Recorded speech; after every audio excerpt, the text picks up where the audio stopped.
Quando a Fiat lançou o Punto lá em 2007, a ideia dela era lançar um carro como se fosse um compacto premium. Um carro um pouquinho acima do Palio, com versões e opcionais bastante interessantes. Esse aqui é um Punto LX 1.4 2010. Era uma das versões mais básicas do modelo, mas já tem ar-condicionado, direção hidráulica e o básico para um bom conforto a bordo. Mas em 2022, vale a pena comprar um carro desse como usado? A resposta é sim, e eu vou responder tudo nesse vídeo.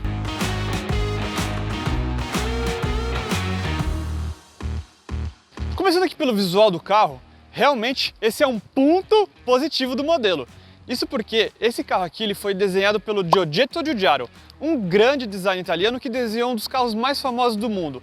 Ele, por exemplo, que desenhou o DeLorean e ele foi responsável pela terceira reutilização do Fiat Palio. E, vamos combinar, é um dos Palios mais bonitos já feitos. Esse cara é tão importante, mas tão importante no design mundial, que tem até o nome dele aqui, ó, na porta do carro. E, gente, realmente esse carro é muito bonito. Por exemplo, olha os faróis do modelo, foram inspirados pelas Maseratis, o que é bem bacana. Infelizmente, é um farol bem simplesinho.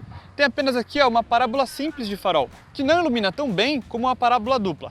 E, se a gente pensar, o Palio Fire tem uma parábola dupla e esse carro não. Mancadinha, mas perdoado pela beleza do farol. Outro ponto positivo também é que esse carro aqui tem farol de milha, que também ajuda na iluminação e completa o visual do modelo. Uma curiosidade bem legal é que o Fiat Punto foi o primeiro carro da Fiat com esse novo logo vermelho. Que tudo bem, a Fiat de novo já mudou o logo dela, já é aquele do Argo bem grandão. A maçaneta faz o formato do carro. Olha que detalhe curioso. Falando aqui do conjunto roda e pneu, esse carro ele é calçado com belas rodas de liga leve Aro 15. A medida original do pneu é 195/60/15. Eu acho uma medida bem apropriada, deixa o visual bem bacana, mas esse visual bonito cobra o preço. As rodas são grandes e pesadas. E como o motor 1.4 não é tão vigoroso assim, a gente vai ver que o carro ele demora um pouquinho a deslanchar. Se fosse com roda 14, talvez a situação seria um pouquinho melhor. Já que atrás a gente tem um bom e velho freio a tambor. Como é um carro 1.4, não tem fama de ser um carro esportivo, pelo menos não nessa versão, e ele é mais ou menos leve, ele pesa 1.150 kg, vamos combinar, leve não é, mas pesado também não. O freio a tambor tá de bom tamanho para ele. Os retrovisores têm formato de gota, que ajuda no visual do carro e além disso faz menos barulho de vento na estrada. Falando aqui sobre a qualidade de construção desse carro, ele tem lado positivo e negativo. O lado positivo é que a Fiat conhece o nosso solo muito bem e por isso que ela reforçou a suspensão do Punto brasileiro em relação ao Punto europeu. Mas, infelizmente, se a gente for ver os vãos de carroceria, eles são um pouquinho grandes e irregulares. Mas tudo bem, não dá para se ter tudo, não é mesmo? Já a batidinha de porta ela é bem gostosa e bem suave, bem abafada, eu particularmente gostei. Realmente não tem nenhum ângulo que o Punto é feio. Mesmo aqui na traseira, a traseira é bem bonitinha. Um detalhe curioso aqui ó, é que as lanternas ela tem uns apêndices aerodinâmicos, justamente para não sujar aqui o vidro traseiro, o que é bem bacana. E outra coisa boa é que o para-choque fica bem para fora da carroceria, o que ajuda a não amassar a tampa do porta-malas nas pequenas batidinhas do dia a dia. Uma outra curiosidade muito legal, não sei se vocês já sabiam, é que aqui o nome Punto, o P representa um motorista. Se liga só, ó, aqui a cabeça do motorista, os braços e aqui o pezinho. Gente, que da hora, né não? Um outro detalhezinho também é que a luz de ré fica aqui embaixo. Também bem diferente, né? Geralmente fica lá em cima também, mas como a lanterna é pequenininha, não sobrou espaço, aí eles colocaram aqui para baixo. Aproveitando que a gente está na traseira do carro, vamos falar sobre o porta-malas do modelo. Mas antes eu quero falar da chave também. É legal que a Fiat tinha um opcional de chave canivete na época, e é uma chave até que bem interessante e bem bonitinha. Mas ela é simples, tem apenas para travar e destravar o carro. O carro já está destravado, mas não abre o porta-malas. Para realmente abrir o porta-malas, tem que ser com a chave aqui mesmo. Você coloca a chave aqui, ele tem um espacinho para você levantar, e aqui você levanta o porta-malas. Já o porta-malas ele tem 280 litros de capacidade. Para um compacto premium, até que é pequenininho. O lado negativo aqui é que para você colocar ou tirar alguma coisa dele, o acesso é bem alto. E aí você é obrigado a levantar bastante algo pesado, o que não é um ponto tão positivo assim. Aqui dentro, pelo menos, o carro ele tem um bom acabamento, ó, tudo é encarpetadinho, que é bacana, aqui é bem forradinho. O step fica aqui embaixo ó, e é de fácil acesso. Um detalhe curioso é que na Europa o Fiat Punto ele utiliza o step temporário, aquele mais fininho, e o brasileiro utiliza o step normal. Por isso que ele tem um ressalto aqui ó, na tampa, tá vendo? Fica mais saltado para cima, o que é engraçado. O tampão ele é bem simplesinho, parece que foi comprado numa loja de R$ 1,99, mas no geral até que o aspecto é bem bom. A tampa do porta-malas o legal é que ela é inteira forrada, o que ajuda, e também aqui tem um ganchinho para você baixar a mala. 280 litros é bem pequenininho. Gente, olha como eu tô espremido aqui atrás. Mas o bom é que ele dá para rebater o banco do carro. Infelizmente, nessa versão aqui ele não é bipartido, então não dá para levar alguém ou mais alguma coisa aqui atrás, um objeto comprido. Para rebater o banco, a tarefa não é tão simples assim, é meio chatinha, aliás. Tem dois botãozinhos aqui, duas alavanquinhas, na verdade, que você puxa ela e aí você tem que puxar o banco para frente. Só que é meio ruim o acesso, tem que fazer bastante força. Você libera um lado, aí libera o outro para você conseguir abaixar o banco. Mas, pelo menos o espaço fica bem grande aqui atrás. Falando sobre a motorização do modelo, esse carro aqui utiliza motor 1.4 Fire. Gente, o motor 1.4 da Fiat é muito bom. Tudo bem, não oferece lá um desempenho tão empolgante assim, mas em questão de manutenção e de robustez, esse carro aqui é praticamente imbatível.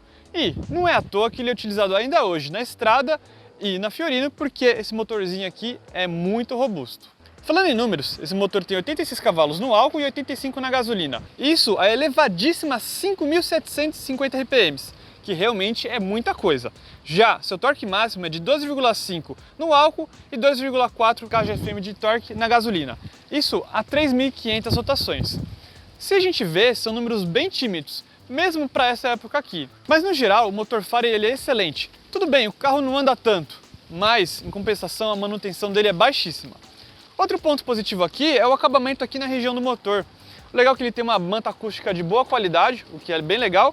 E aqui o cofre é bem super organizadinho, tem espaço para mexer, o que também é um ponto positivo.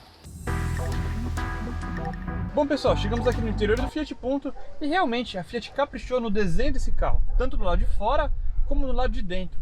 Esse carro ele foi lançado em 2005 na Itália, gente, 17 anos atrás. E você não fala que o interior que tem 17 anos, ele é muito bem feitinho, o que é bem legal. Logo de cara, eu tenho que elogiar aqui os bancos do Fiat Punto. Realmente eles são muito bons. Em termos de estrutura, eles apoiam muito bem as coxas, apoiam muito bem as costas. Aqui o apoio de cabeça ele está bem posicionado. As abas laterais são boas. Tudo bem que aqui a Fiat tinha na própria concessionária ela tinha a opção de colocar bancos de couro. Originalmente esse carro não vinha com couro.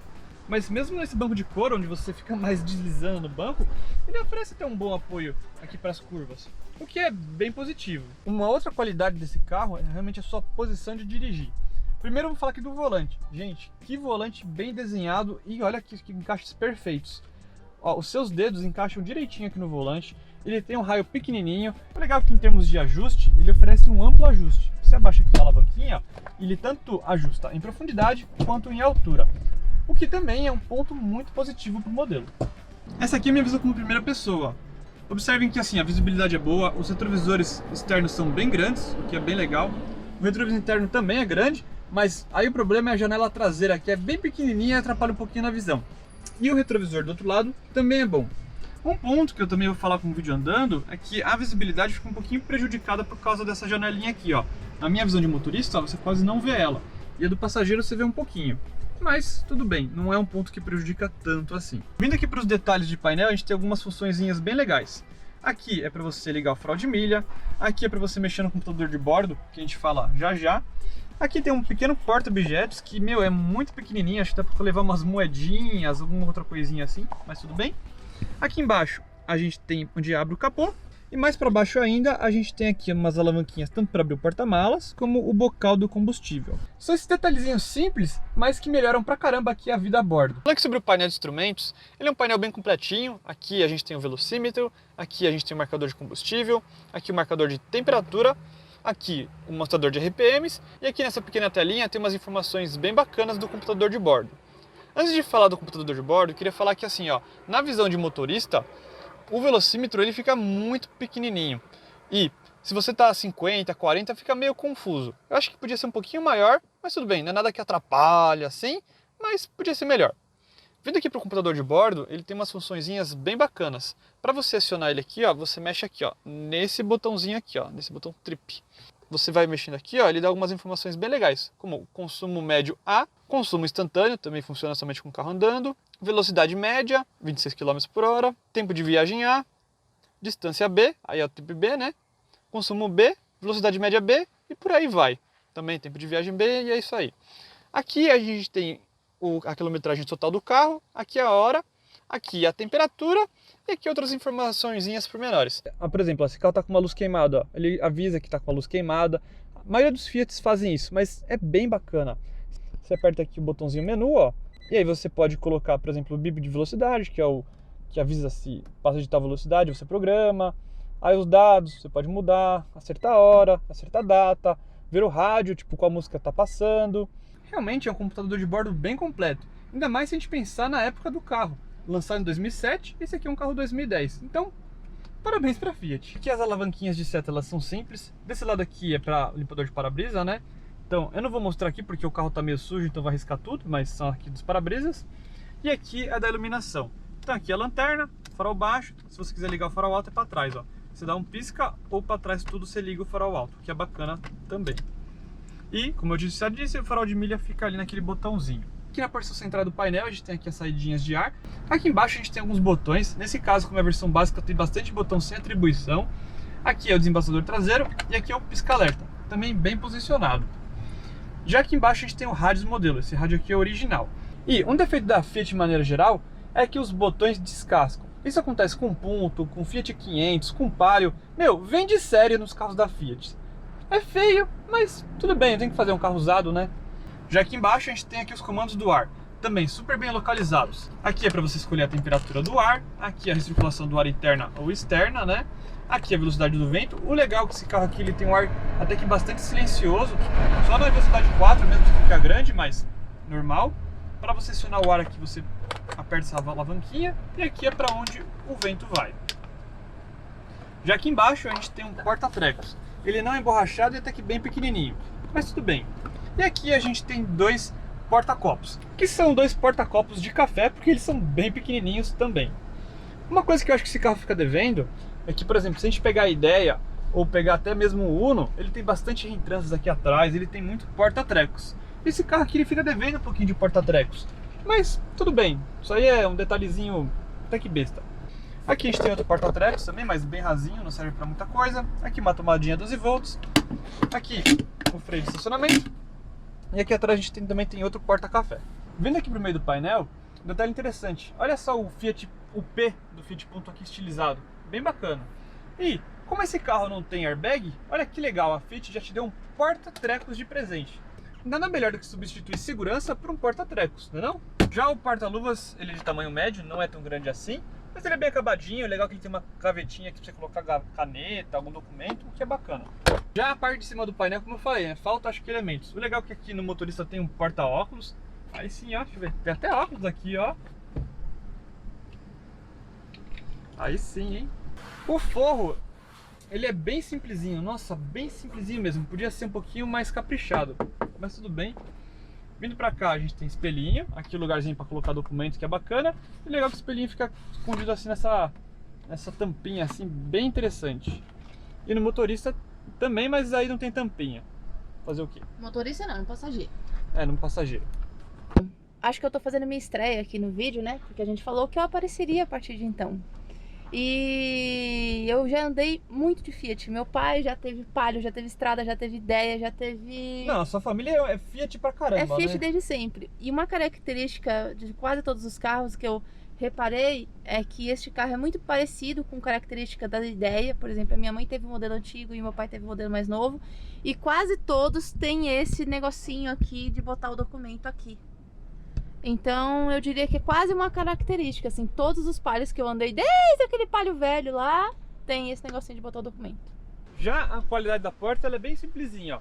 Aqui é plástico, aqui é um couro, né, como foi colocado o couro também, devia ser tecido nas outras versões. Mas assim, é um acabamento bom, correto, não é, meu Deus, que acabamento maravilhoso. Um detalhezinho que eu notei é que as maçanetas de ambos os lados estão meio molinhas assim, meio frouxa. Mas tudo bem, é um carro com 10 anos de uso, né? E beleza. E aqui embaixo a gente tem um porta-trecos também, de tamanho bem pequenininho. Bom pessoal, chegamos aqui no banco traseiro do Fiat Punto. Uma coisa que eu gostei pra caramba foi aqui o ângulo do encosto, que ele é bem deitadinho aqui, ó, e você fica bem confortável. Uma outra qualidade também, já falando aqui dos apoios de cabeça, é que esse modelo aqui, ó, era o básico, 2010, e já tem 3 apoios de cabeça. O único pecado aqui é ele não ter o cinto de 3 pontos aqui no passageiro do meio. Mas tudo bem, vamos lá, carro 2010. Mas assim, aqui atrás é bem confortável, aqui o banco de couro deu um certo carro assim um carro de patrão, tá ligado? Mas fica bem bom. O espaço para a cabeça me sobra 2 dedinhos, né? Se alguém mais alto vir aqui atrás pode ficar apertado. E pra frente me sobra aí 5 dedinhos. Lembrando, eu tenho 1,70 de altura e o banco tá regulado pra mim. Uma outra curiosidade desse carro, ele tem cheio de easter eggs. Ele tem aqui um bolsinho aqui, ó, no banco do passageiro, tá vendo, ó? Então se você quiser guardar alguma coisinha aqui, o celular, sei lá, a chave do carro até cabe aqui meio apertadinha, mas cabe, ó. É uma curiosidade bacana. Fora os bolsinhos que são legais, esse carro ele também tem ajuste de cinto lá na frente. Aqui atrás não tem, que é um ponto negativo. E, gente, outro ponto negativo desse carro, que realmente eu não sei o porquê a Fiat fazia isso, é que assim, ela oferecia o pacote de vidro elétrico, mas apenas para os passageiros da frente. Aqui atrás era um opcional, e era um opcional caríssimo.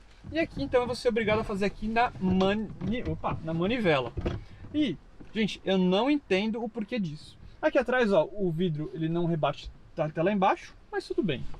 Agora, um outro ponto que eu tenho... Nossa, para subir meio pesadinho. Agora, um outro ponto que eu tenho certeza que deixaria o Lucas Torres feliz da vida seria que as alças PQPs. Porque a gente tem alça PQP para todo mundo e o passageiro, como a gente falou, tem aqui um porta-óculos. E aí, Lucão, você ficaria feliz? A qualidade da porta traseira é a mesma lá da frente, bem simplesinha, ó, plástico. Aqui tem um corinho também, mas bem durinho. E aqui embaixo também a gente tem outro porta-objetos. Bom pessoal, então estamos aqui na cidade com o Fiat Punto ELX 1.4. E se você já dirigiu um Palio, uma Ideia, um motor 1.4, você já praticamente dirige um Punto porque eles são bem parecidos. Com a vantagem que esse carro aqui ele tem um dos melhores acertos de suspensão da Fiat nessa época. Falando de da suspensão, ela é bem confortável. A gente está passando aqui, ó, a gente está nas ruas da Guilhermina, até que aqui tá rua boa, mas em buracos. Meu, ele absorve muito bem os buracos, o carro não faz barulho, o que é legal pra caramba, e pensando que esse carro aqui já tem mais de 10 anos, né? E o lado bom, que ao contrário do Palio, que ele é extremamente molenga, ele também tem uma suspensão confortável, mas é muito molenga, esse carro não, ele tem uma boa estabilidade. Então, dirigir o Punto é bem gostosinho. E a Fiat sabe fazer suspensão pro Brasil, né? Então, realmente, meu, gostei pra caramba da suspensão desse carro. Agora, uma curiosidade, para quem está acostumado com os Fiat mais novos, que tem direção elétrica, e realmente a direção elétrica da Fiat é bem levinha, vai estranhar aqui um pouquinho o Punto, porque ela tem uma direção um pouquinho mais pesada. Não é nada de outro mundo, mas é uma comparação aí, vamos dizer. Eu digo que a direção hidráulica desse carro é muito parecida com a da Ideia. Sim, sim, é bem parecida com a Ideia mesmo. Acho que o calcanhar de Aquiles desse carro é o desempenho, porque ele é um carro com motor 1.4, na teoria era para andar super bem. E olha, eu digo que ele está no mesmo patamar dos 1.0, os 3 cilindros hoje em dia. Não é ruim, longe disso, mas para um carro 1.4 você espera um pouquinho mais. Então, para você andar bem, você não tem que ter dó de pisar. É 2.000 rotações para cima e, meu, e não, nem olha para o conta-giros. Se por um lado você tem que pisar bastante para o carro responder, o lado negativo disso é no consumo de combustível. Que assim, para um carrinho 1.4, que ele tudo bem, ele não é tão leve assim, esse carro pesa 1.150 kg, né? Mas eu achei o consumo bem ruim. Por exemplo, ó, o dono desse carro aqui, ele utiliza muito carro na estrada e ele só abastece com gasolina. A gente tá aqui num trechinho de cidade há um bom tempo, ó, mas o consumo médio do carro tá em 9.3 na gasolina. É um consumo pesado para gasolina, é um consumo muito pesado sim. Em contrapartida, né, tudo é o contexto, né? Tudo tem seus prós e contras. Exatamente, tudo tem seus prós e contras. A manutenção desse carro é maravilhosa, é muito barato, o motor Fire é muito robusto. Então, você gasta de um lado e economiza de outro.